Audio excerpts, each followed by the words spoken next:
On this Thursday night, assassination aftermath. The manhunt for the suspect who killed right-wing activist Charlie Kirk and America's deepening political divide. The radical left have compared wonderful Americans like Charlie to Nazis. Nation building.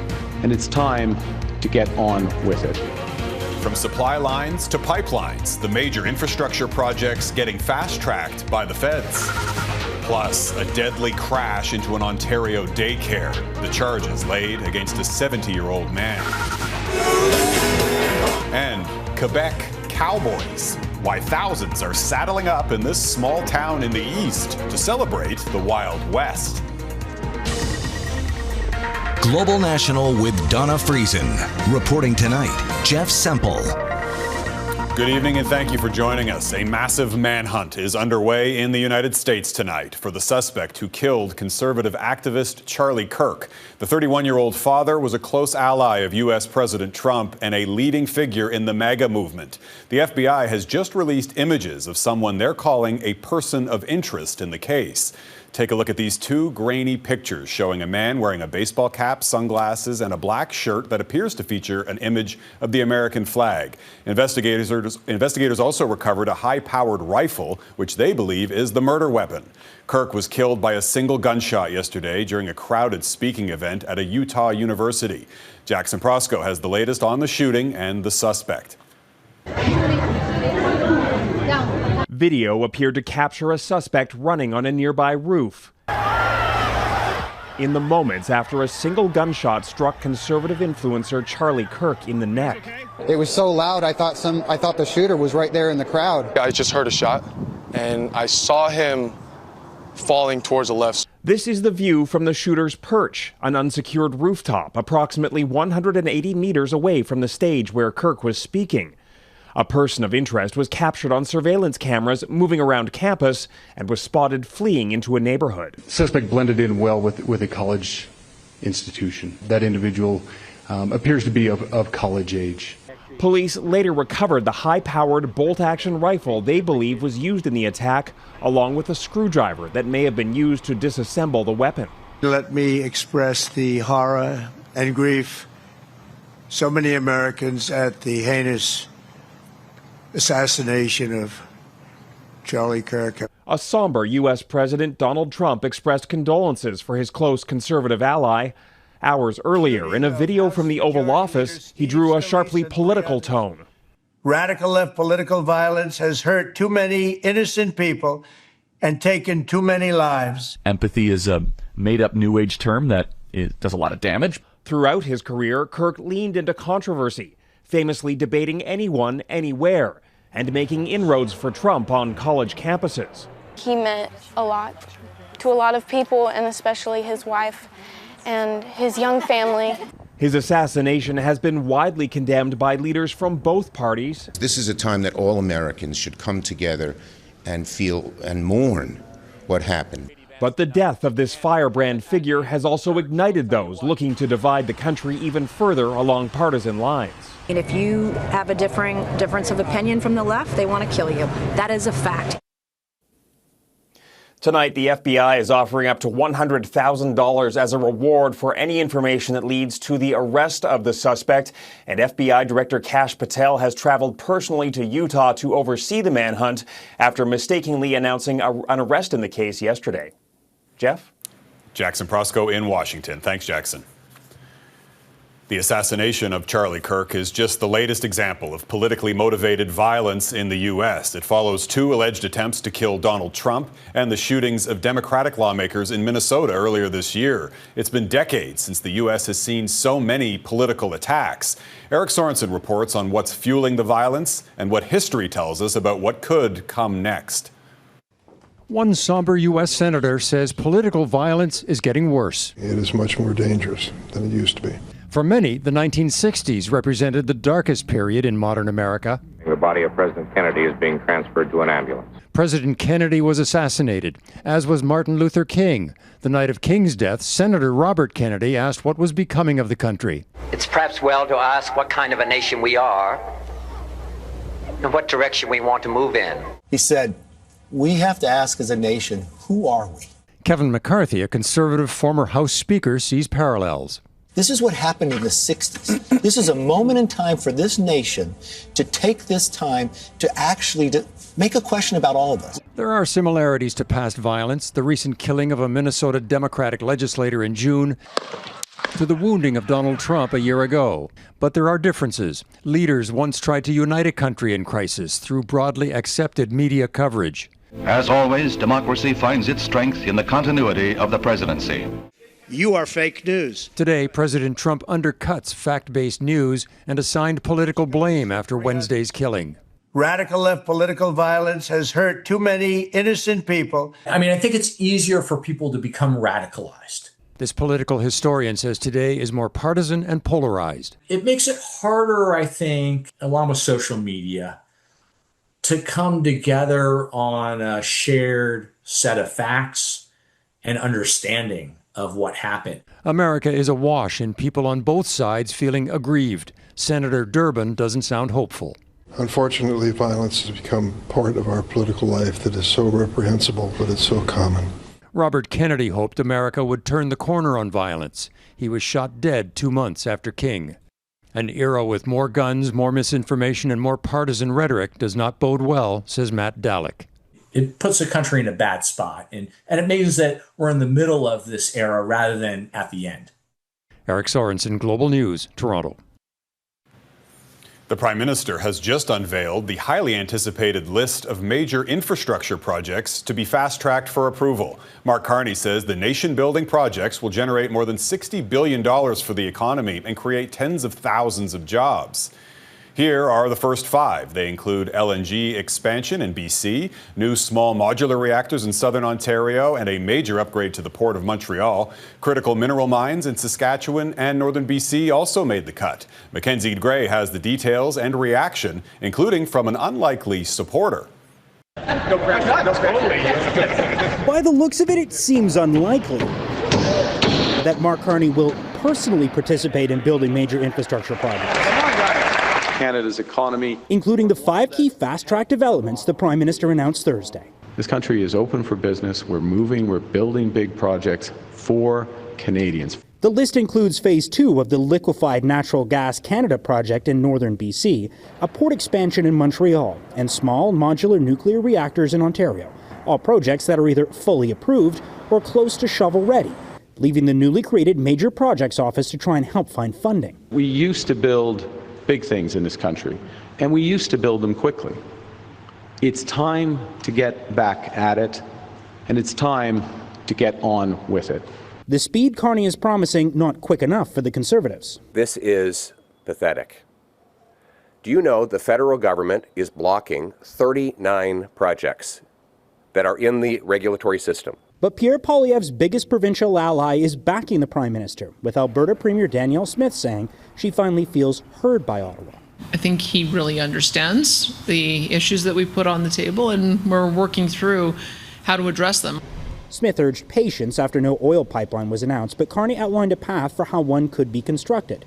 A secondary list of projects that could be built included the Pathways Alliance carbon capture and storage project in Alberta, a potential environmental counterbalance. There is a grand bargain which pairs Pathways, a major decarbonization project, with a new pipeline. A bargain that Indigenous groups whose land the pipeline could run through don't support. We are vehemently opposed to any further pipelines in British Columbia. The answer is still no. Carney labeled building a carbon capture and storage project as a necessary condition for a pipeline to be built, Jeff, but don't expect a decision on that imminently, with the next batch of approvals set to come in mid-November. Mackenzie Gray in Edmonton. Thanks, Mac. A 70-year-old Ontario man is facing charges after an SUV slammed into a daycare near Toronto yesterday. That crash killed a toddler and injured 6 other children. 2 are now listed in serious condition. Police say they don't believe it was intentional. Sean O'Shea is at the scene now, where a memorial is growing. Sean. Expressions of sadness outside this Richmond Hill daycare center, where a 1.5-year-old boy lost his life on Wednesday after a car came crashing through a plate glass window. The boy was one of 7 children injured by the vehicle in mid-afternoon. 2 other children remain in serious condition in hospital. Throughout the day, people came here to pay respects and place flowers outside the center, which remains closed. Some of those who stopped by today have children attending here.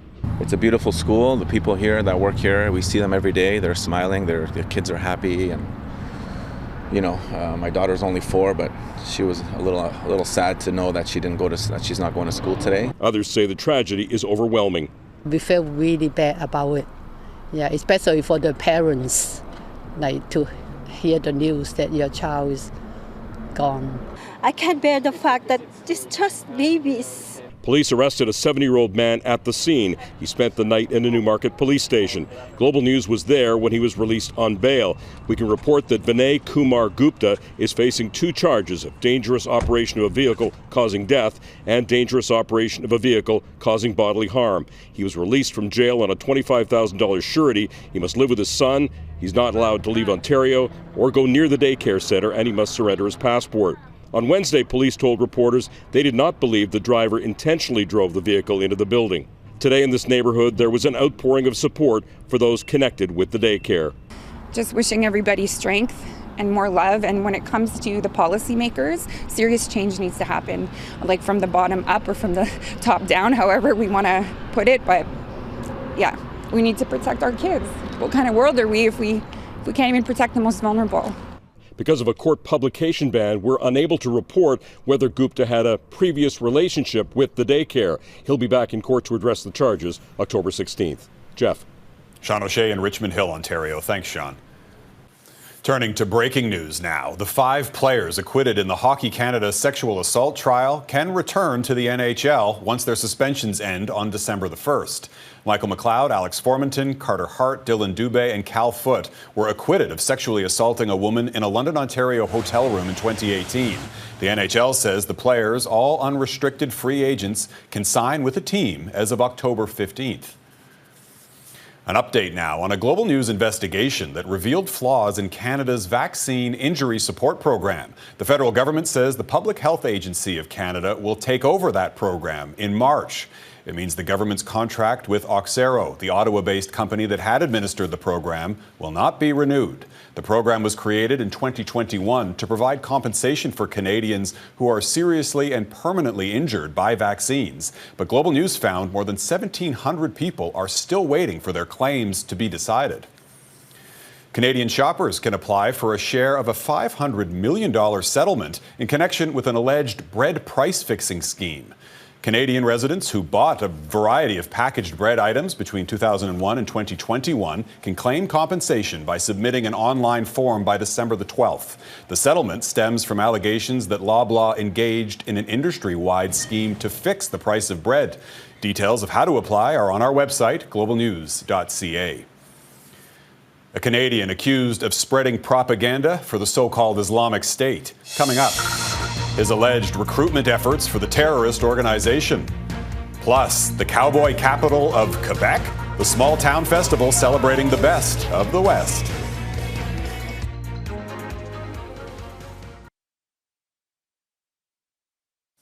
A Global News investigation has revealed the alleged identity of a Canadian the RCMP accuses of spreading ISIS propaganda online. The man, who has ties to Quebec and Alberta, is suspected of advocating for terrorist attacks and producing content used to attract new recruits for the so-called Islamic State, using the pen name The Canadian.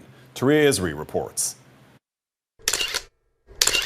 Surveillance officers had eyes on Robert Rendell, returning from lunch at Subway, smoking outside his apartment building. A far cry from the fiery image police allege he cultivated online, hiding under the alias Suleiman Dawood El-Kanadi, or the Canadian. He was an extremely influential, active figure within the Islamic State. RCMP accused El-Kanadi of writing propaganda in 2023 for ISIS-K, its branch in South Asia. We need Allah-fearing leaders willing to stand up against the non-believers and say we are not going to tolerate your oppression anymore, and we are going to make you feel that 9/11 was nothing more than a detonation prior to the actual explosion which is to come. Police say he also produced this podcast called As-Sirat, or The Way. There definitely is a war on Islam. We'll primarily focus in on North America or Canada because that's where I live, Canada. Court documents say the RCMP, with the help of the FBI and Google, traced his emails to Robert Rendell. Police records list 2 addresses, a co-op building near Montreal and a rural property east of Edmonton. He was arrested September 2023, later released, and remains on a terrorism peace bond. Global News reached out to him about the allegations. You have reached the voicemail box of Robert Rendell. Rendell later texted no comment and referred us to his lawyer, who did not respond by airtime. He's the latest Canadian allegedly unmasked, accused of spreading extremist content online used to recruit members and incite attacks. It tends to be one of the first steps that people take in terms of mobilization to violence. As part of his conditions, Rendell must check in with the RCMP once a week. His travel and internet use are restricted, and he's ordered to attend a de-radicalization program in Edmonton. He has not been charged with a crime. Taria Isri, Global News, Montreal. Up next, the UK ambassador axed the Jeffrey Epstein emails that led to his downfall.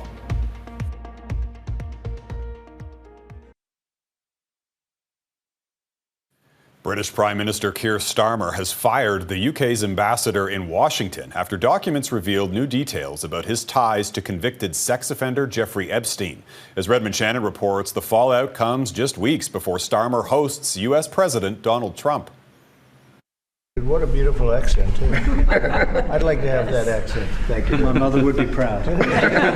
The merits of appointing Peter Mandelson as British ambassador to Washington were always clear. There are few people better than working a room than Peter Mandelson. But the risks were known too, specifically his links to the late Jeffrey Epstein, a convicted pedophile. I'm not answering any questions about him. This week, newly subpoenaed documents included a note from Mandelson to Epstein in 2003, where he called the American his best pal. Then, in an interview with The Sun, he was open about continuing contact after Epstein was convicted of underage sex crimes in 2008. I fell and accepted assurances that he had given me about his indictment. However, that link was reported 2 years ago, long before Mandelson was appointed US ambassador. Now, Bloomberg has reported more messages between the two, including Mandelson writing to Epstein the day before he first went to prison, saying, "I think the world of you and I feel hopeless and furious about what has happened. Your friends stay with you and love you." It left the British government with little option. He has been withdrawn as ambassador with immediate effect. Opposition politicians here say there are serious questions for British Prime Minister Keir Starmer to answer about how much he knew when he appointed Mandelson. I don't think the full due process was undertaken. I think it was a catastrophic error of judgment by the Prime Minister. Mandelson had been due to oversee US President Donald Trump's second state visit to the UK next week. Redmond Shannon, Global News, London. I wanna dance with somebody. I wanna feel the heat with somebody. You're listening to a new Whitney Houston duet, released today, more than a decade after her death. British singer Callum Scott has reimagined Houston's iconic hit with the blessing of her estate, blending his vocals with Houston's original recordings. We're back in just a moment. With somebody. Yeah.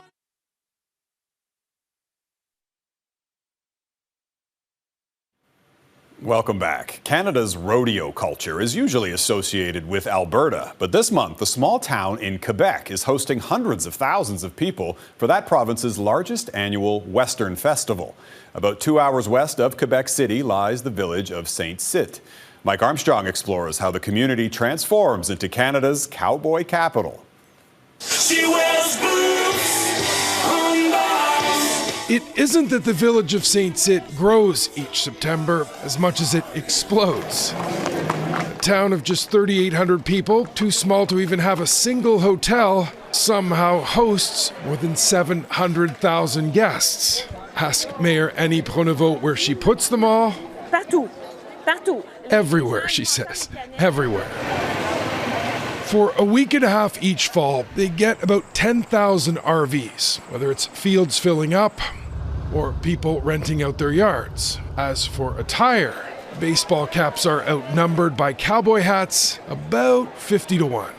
This woman says she never misses this week. In fact, 3 years ago, she was married at the festival. It's super fun, this man says. There's music everywhere. It's a blast. Now, the Saint-Tite Western Festival was the idea of a local boot company back in 1967. It was supposed to be a one-off promotional event, but instead grew to become the village's identity and its economic engine. The